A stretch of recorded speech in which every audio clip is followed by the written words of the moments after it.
Tips dan cara membuat selai nastar homemade.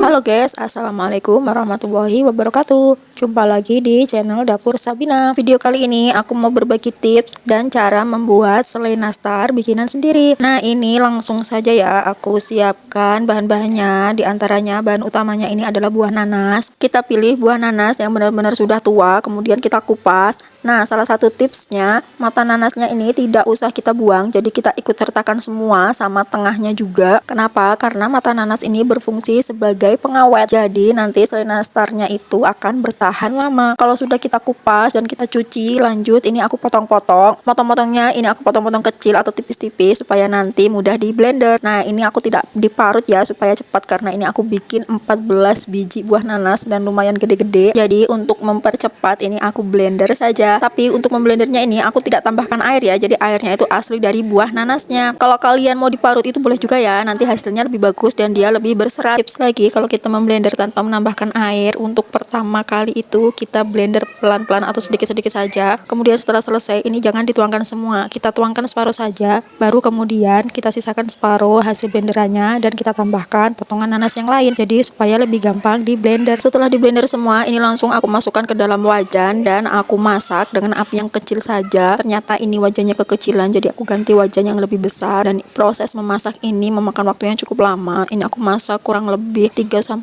jam dengan api yang kecil dan harus sering diaduk-aduk, karena kalau tidak nanti akan gosong di bawahnya. Nah, setelah kita masak kemudian dia airnya sudah sat seperti ini, baru kita tambahkan gula dan kayu manis. Kayu manis di sini aku menggunakan kayu manis bubuk, jadi supaya aromanya lebih terasa. Kalau kalian mau menggunakan yang bukan bubuk juga nggak masalah ya, jadi fleksibel saja. Lamanya proses memasak ini bisa berbeda-beda ya, karena tergantung nanasnya. Kalau nanasnya itu tua dan banyak air, biasanya itu lebih lama satnya. Berbeda dengan kalau nanasnya tidak terlalu banyak air. Nah, ini karena sudah sat, tinggal aku tambahkan gula. Pada proses pembuatan kali ini aku cukup menggunakan kurang lebih setengah kilogram gula. Kenapa? Karena ini nanasnya tua dan dia sudah manis, jadi tidak perlu banyak-banyak gula. Jadi untuk takaran resep yang aku kasih ini nanti difleksibelkan saja ya, sesuai dengan nanasnya manis atau asam. Biasanya kalau nanasnya itu agak muda, dia rasanya lebih asam dan lebih banyak memerlukan gula. Nah, kalau sudah ditambahkan gula seperti ini, harus sering-sering kita aduk dan sebisa mungkin jangan ditinggalkan. Kenapa? Karena ini cepet banget gosong. Kalau misalkan kamu capek, boleh dimatikan apinya terlebih dahulu, istirahat, kemudian kita lanjut nyalakan apinya lagi dan sambil kita aduk-aduk terus seperti ini. Lamanya mengaduk ini aku kurang lebih 1-1,5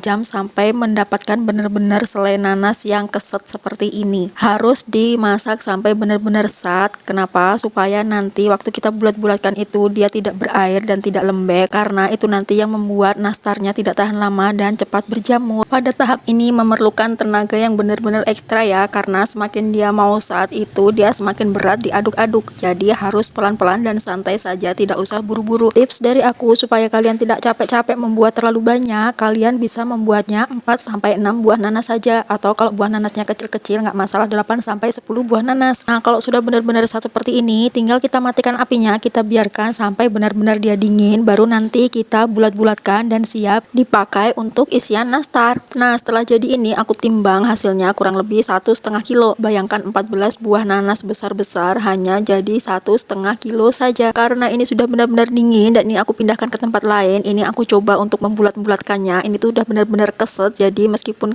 pakai tangan tanpa pakai plastik itu kita tidak akan bakal lengket di tangan. Kalau kita masaknya benar-benar tanak, ini akan sangat mudah banget untuk digulung-gulung atau dibulat-bulatkan seperti ini. Nah, ini aku mau coba tanpa plastik bagaimana lengket atau enggak di tangan. Kalian bisa lihat videonya seperti berikut ini. Nah, gimana teman-teman? Gampang banget kan cara bikinnya? Yang penting kalian harus sabar dan telaten supaya hasilnya maksimal. Oke deh, terima kasih ya yang sudah menonton video sampai akhir. Untuk takaran-takarannya bisa kalian cek di kolom deskripsi. Jangan lupa like, komen, dan subscribe apabila video ini bermanfaat. Terima kasih, sampai jumpa di video selanjutnya. Wassalamualaikum warahmatullahi wabarakatuh.